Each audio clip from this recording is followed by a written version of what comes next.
बिस्मिल्लाहिर्रहमानिर्रहीम। नाज़रीन अस्सलाम वालेकुम। आप देख रहे हैं साबिर शाकिर यूट्यूब चैनल। आज है 25 जनवरी साल 2020 है जनाब, और दिन है आज हफ्ते का। आज हम थोड़ा सा ख़बर लेते हैं भारत की सिचुएशन और आलमी ज़राए अबलाग क्या कह रहे हैं और बड़े बड़े मुल्क क्या सोच रहे हैं जो इंडिया की सिचुएशन है। और पाकिस्तान के वज़ीर-ए-आज़म इमरान खान ने कश्मीर पर एटमी जंग का ख़तरा जो है वो वाज़े कर दिया है, और कैसे किया है ये भी। और दूसरा मैं आपको मज़ीद कंफर्म कर रहा हूँ फैटफ के मामले में, क्योंकि हो सकता है आप ये सोचें कि ये क्या हर दूसरे दिन बल्कि हर दूसरी वीडियो में फैटफ का तस्करा कर देते हैं। FATF financial action task force, इसमें जो नाम डलवाया गया था पाकिस्तान का, वो कुछ सोच समझ के और एक बहुत बड़ी प्लानिंग के साथ ये काम करवाया गया था, और उसका मकसद था पाकिस्तान को मुकम्मल तौर पे पैक करना और पाकिस्तान को इक़्तिसादी, मुआशी, तिजारती पाबंदियों में जकड़ना था और पाकिस्तान को मफलूज करना था। ये पूरा प्लान था पाकिस्तान के ख़िलाफ़, और एक पूरा जाल बुना गया था। और इस जाल से अल्लाह ताला ने और पाकिस्तान के जो दोस्त ममालिक हैं उनकी वजह से हम अभी तक महफूज रहे, और अब हम उस जाल से मुकम्मल तौर पे आज़ाद होने वाले हैं। जब हम उससे आज़ाद होंगे तो उसके पॉजिटिव असरात क्या होंगे वो बड़े दूर रस हैं। इसलिए मैं आपको बार बार ये जो फैटफ है, फैटफ ग्रे लिस्ट से पाकिस्तान का निकलना, ये एक गैर मामूली ख़बर है, क्योंकि पाकिस्तान को इसके पीछे इंडिया नहीं था, सिर्फ इंडिया के पीछे कुछ और भी थे। पाकिस्तान के जानी दुश्मन वो पाकिस्तान की शहरत को काटना चाह रहे थे, लेकिन वो कामयाब नहीं हो सके।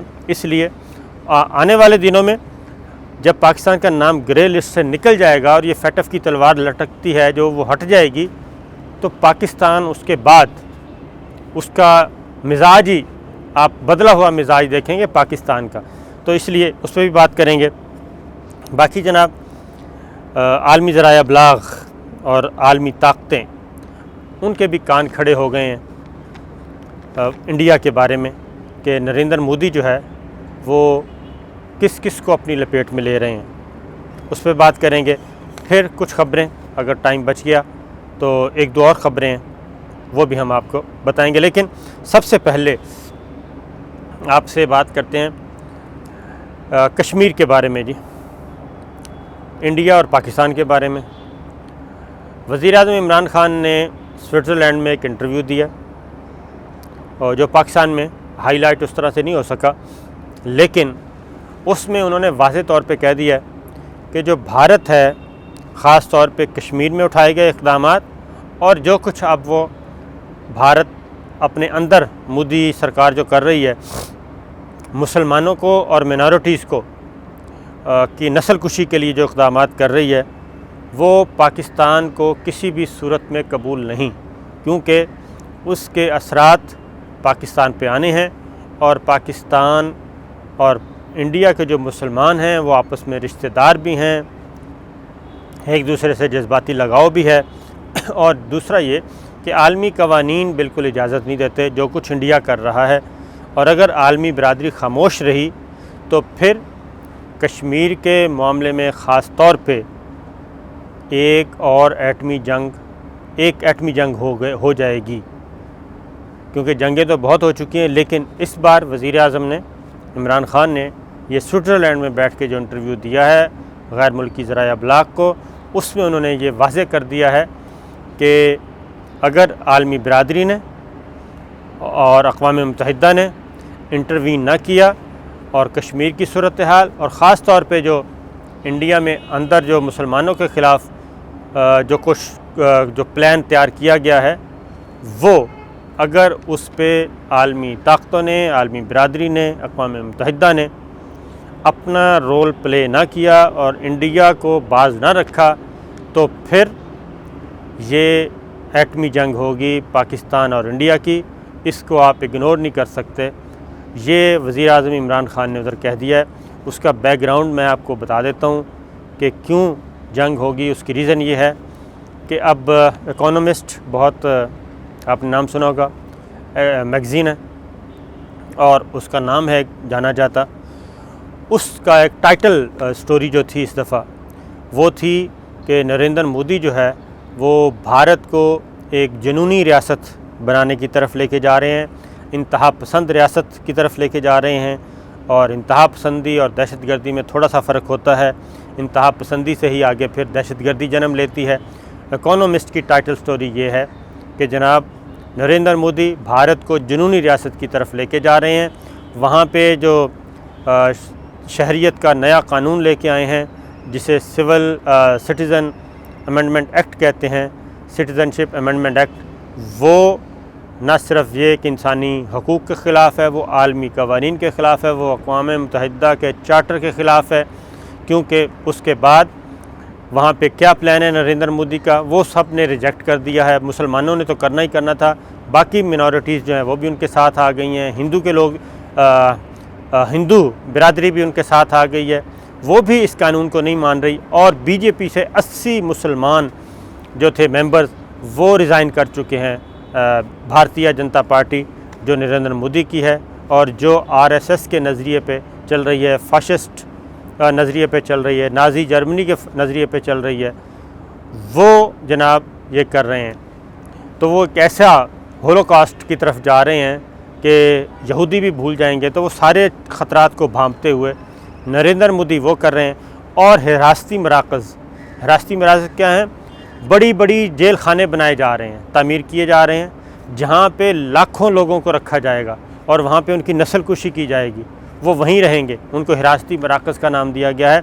और ये हम नहीं कह रहे, ये जो चीफ़ ऑफ डिफेंस हैं, साबिक आर्मी चीफ़ और अब चीफ़ ऑफ डिफेंस हैं और एडवाइज़र हैं इंडियन गवर्नमेंट के जनरल रावत, वो ये बात कर रहे हैं कि जनाब हिरासती मराकज़ में रखने से कुछ भी नहीं होगा, इन सब को उधर रखें और हिरासती मराकज़ बनाए जाएं, यानी बड़े बड़े जेल खानेजात बनाए जाएं, नौजवानों को उठाएं, उसमें डालें और वो 15 साल 20 साल 30 साल बाद वो मर खप जाएंगे और उसके बाद मुसलमानों की आबादी वहाँ से हो जाएगी ख़त्म। और उसके बाद फिर अगली मिनॉरिटीज़ का ये बंदोबस्त इन्होंने करना है। तो ये उनका प्लान है। इकोनॉमिस्ट की टाइटल स्टोरी वो उन्होंने शाया की है, जिसमें नरेंद्र मोदी का पूरा प्लान उन्होंने दे दिया है और उसके बाद वार्न किया है आलमी बरादरी को।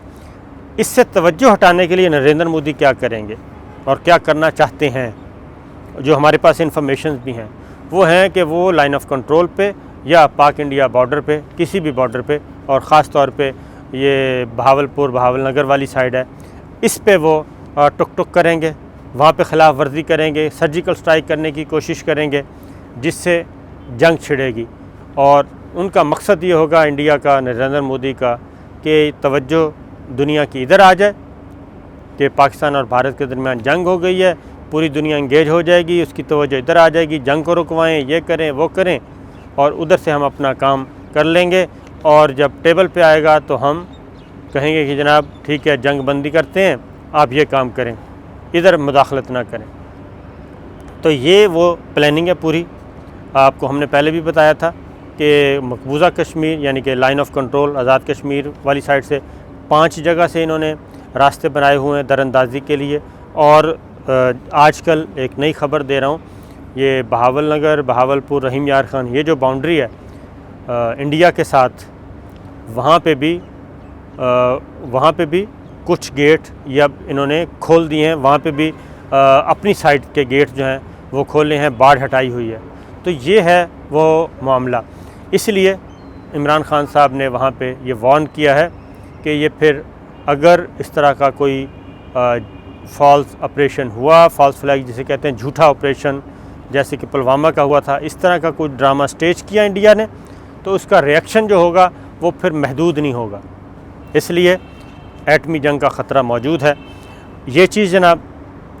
दूसरा फैटफ की बात मैं आपको कर रहा हूँ, आपको गौर से सुनना पड़ेगा और तवज्जो भी देनी पड़ेगी। फैटफ कितना इम्पॉर्टेंट है? फैटफ इसलिए इम्पॉर्टेंट है कि प्लान ये था कि फैटफ में मामला पाकिस्तान का लेके जाया जाए, पाकिस्तान को वहाँ पे एक दहशतगर्द मुल्क करार दिया जाए। एक ऐसा forum financial action task force, उसमें क्या होता है जनाब, उसमें ये होता है कि ये मुल्क जो है, इल्ज़ामात क्या थे, इल्ज़ामात हम पे इंडिया ने ये लगाए और उसके पीछे कुछ और ममालिक थे कि हम दहशतगर्दों को सपोर्ट कर रहे हैं, हमारा जो फाइनेंशियल सिस्टम है वो ठीक नहीं है, हमारी जो इकॉनमी चल रही है उसमें ब्लैक मनी है, टेररिस्टों का पैसा है। ये एक सादा ज़ुबान में मैं आपको बता रहा हूँ। कलअदम तंजीमों को हम इधर सपोर्ट करते हैं, फाइनेंशियल सपोर्ट की जा रही है, बाहर से भी पैसा आ रहा है, यहाँ से भी जा रहा है। तो ये था एक सादा सी, मैं आपको बता रहा हूँ सादा ज़ुबान में, ये इल्ज़ामात थे। पाकिस्तान को एक दहशतगर्द मुल्क करार देना था। जब फैटफ किसी भी मुल्क का नाम जो उसके ख़िलाफ़ FIR दर्ज करवाई जाती है, हमारे ख़िलाफ़ FIR दर्ज करवाई गई थी पाकिस्तान के ख़िलाफ़। FIR में तहकीकात होती हैं, तहकीकात की सूरत में अगर हमें गिल्टी करार दे दिया जाता तो हमारा नाम ब्लैक लिस्ट में डाल दिया जाना था। और ब्लैक लिस्ट में डालने का मकसद है कि हम दहशतगर्द मुल्क हैं, हम दहशतगर्दी को सपोर्ट कर रहे हैं, ये होना था। और उसके बाद हम पे इक़्तिसादी पाबंदियाँ, तिजारती पाबंदियाँ, हर तरह की पाबंदियाँ आयद कर देनी थी। बाकी दुनिया को भी रोक देना था कि हमारे साथ लेन देन ना करें। और उसके बाद क्या होना था, इसका अंदाज़ा सिर्फ़ एक सादा ज़ुबान में कि जो डॉलर है वो 500 रुपये का भी डॉलर नहीं मिलना था, पाकिस्तान का रुपया इतना डीवैल्यू हो जाना था। ये हमें ऑफ द रिकॉर्ड ब्रीफिंग में ये सारी बातें बताई गई। ये ख़तरनाक सिचुएशन थी। उससे अल्लाह ताला का शुक्र है कि पाकिस्तान ने फ़ेस किया, पाकिस्तान के दोस्त ममालिक ने भी सपोर्ट किया, पाकिस्तान ने वहाँ जाके अपना मुकदमा पेश किया।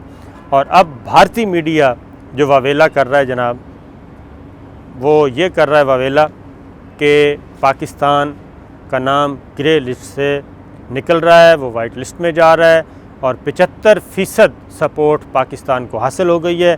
39 ममालिक में से 12 वोट चाहिए, 39 वोटों में से फैटफ में, और वो 12 वोट से ज़्यादा का बंदोबस्त हो चुका है, पाकिस्तान को सपोर्ट मिल चुकी है। क्योंकि पाकिस्तान ने ट्रंप के साथ भी, क्योंकि ये सिर्फ पाकिस्तान का नहीं था, पाकिस्तान को करार दे के फिर चाइना को रोकना था कि वो CPEC में ना आए, वो भी CPEC का प्रोजेक्ट बंद करे। तो ये एक बहुत बड़ी लंबी चौड़ी प्लानिंग की गई थी। चाइना भी अब मैदान में आ चुका है, अमेरिका को भी बता दिया गया है कि ये दोगली पॉलिसी नहीं चलेगी, और इस तरीके से अब ये चीज़ हो रही है। अब भारतीय मीडिया ने भी वावेला शुरू कर दिया है कि पाकिस्तान का नाम ब्लैक लिस्ट से, ग्रे लिस्ट से निकल रहा है। तो जनाब ये थी अब तक की ख़बरें, मज़ीद अगले वीडियो में बताएंगे।